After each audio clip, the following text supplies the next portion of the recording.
ఇక్కడ అశేష జనం ఇక్కడికి రావడం అనేది నాకెంతో సంతోషాన్ని ఇచ్చింది. ఈ రోజు ప్రపంచ క్యాన్సర్ దినోత్సవం. ఈ యొక్క క్యాన్సర్ దినోత్సవాన్ని పురస్కరించుకొని ఇక్కడికి వచ్చినటువంటి ప్రజానికానికి, అక్క చెల్లెళ్ళు, అన్నదమ్ముళ్ళు అందరికి కూడా, నా మిత్రులు, నా శ్రేయోభిలాషులు, ప్రతి ఒక్కరికి, మీడియా మిత్రులకి, పోలీస్ శాఖకి అందరికి కూడా నా పాదాభివందనం చేస్తున్నాను. ప్రతి ఒక్కరు కూడా నా మీద ఈ యొక్క ప్రేమాభిమానాలు చూపించి ఇక్కడికి రావడం అనేది నాకు ఎంతో చాలా సంతోషంగా ఉంది. మీ యొక్క ప్రేమాభిమానాన్ని ఎప్పటికీ, నా ప్రాణం ఉన్నంత వరకు ఎప్పటికీ గుర్తు పెట్టుకుంటానని తెలియజేస్తూ ఈరోజు ఇక్కడికి విచ్చేయడానికి కారణం, ఇక్కడ ఈరోజు ప్రపంచ క్యాన్సర్ దినోత్సవం సందర్భంగా ఒక పాదయాత్ర మన పంచముఖ ఆంజనేయ స్వామి గుడి దగ్గర నుంచి ఈ చంద్రగిరి టౌన్ వరకు కూడా నిర్వహించడం జరిగింది. ప్రతి ఒక్కరు కూడా పార్టీలకు అతీతంగా నా వెంట నడిచిన ప్రతి ఒక్కరు కూడా ధన్యవాదాలు. అదేవిధంగా ఇక్కడ కొన్ని పేపర్లో చదువుతూ ఉంటే మనసుకు బాధేసింది.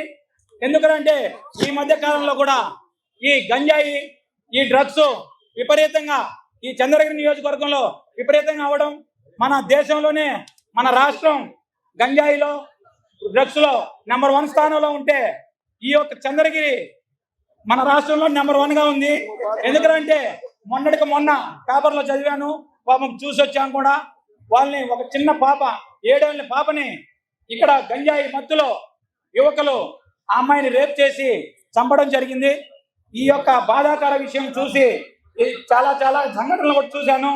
ఈ రోజు ఈ క్యాన్సర్ దినోత్సవం సందర్భంగా యువతకి పెద్ద ఎత్తున పిలుపునివ్వాలనే ఉద్దేశంతో ఈ యొక్క కార్యక్రమం చేపట్టాను.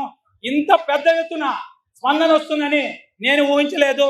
మహిళల కాడి నుంచి, విద్యార్థుల కాడి నుంచి, కూలీల కాడి నుంచి ప్రతి ఒక్కరు, నా స్నేహితులు, నా శ్రేయోభిలాషులు, ప్రతి ఒక్కరు కూడా, నా అభిమానులు అందరూ ఇక్కడ వచ్చి ఈ యొక్క కార్యక్రమాన్ని ప్రజలందరికీ కూడా ఈ చంద్రగిరి నియోజకవర్గానికి ఈ యొక్క ర్యాలీని నేను ఈ నియోజకవర్గానికి అంకితం చేస్తానని కూడా నేను తెలియజేస్తున్నాను.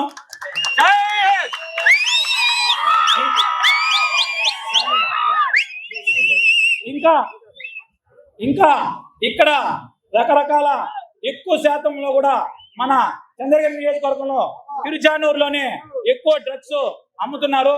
ముందంతా ఏదో పొడి రూపంలో అట్లా వస్తుంది. ఇప్పుడు ఏకంగా సిగరెట్ల రూపంలో, చాక్లెట్ల రూపంలో ఈ యొక్క డ్రగ్స్ ని, మత్తు పదార్థాలని మొత్తం కూడా సప్లై చేస్తున్నారు.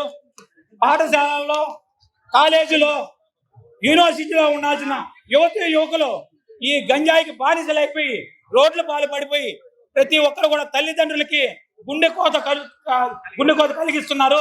ఈ గుండెకోతని మీ విద్యార్థులందరూ కూడా తెలుసుకొని ఈ మత్తు పదార్థాలకి దూరంగా ఉండాలని నా విన్నపం, నా కోరిక కూడా. అందుకనే ఈ యొక్క ర్యాలీని ఇక్కడ నిర్వహించడం జరిగింది.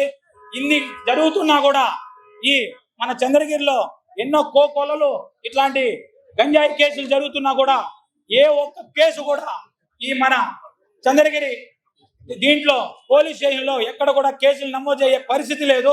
ఇది చాలా బాధాకరంగా ఉంది. ఎప్పటికెప్పుడు అప్పటికప్పుడే దీనిపైన యాక్షన్ తీసుకుంటే యువత కంట్రోల్లో వస్తుంది.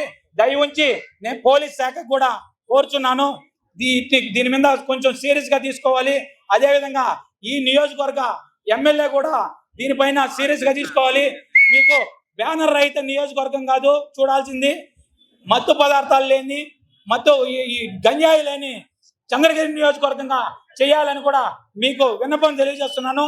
ఇది ఖచ్చితంగా నేను దీనిపైన గట్టిగా పోరాటం చేస్తానని ఇక్కడ ఉండే అందరి సమక్షంలో ఈ యువతకి హామీ ఇస్తున్నాను. జై హింద్.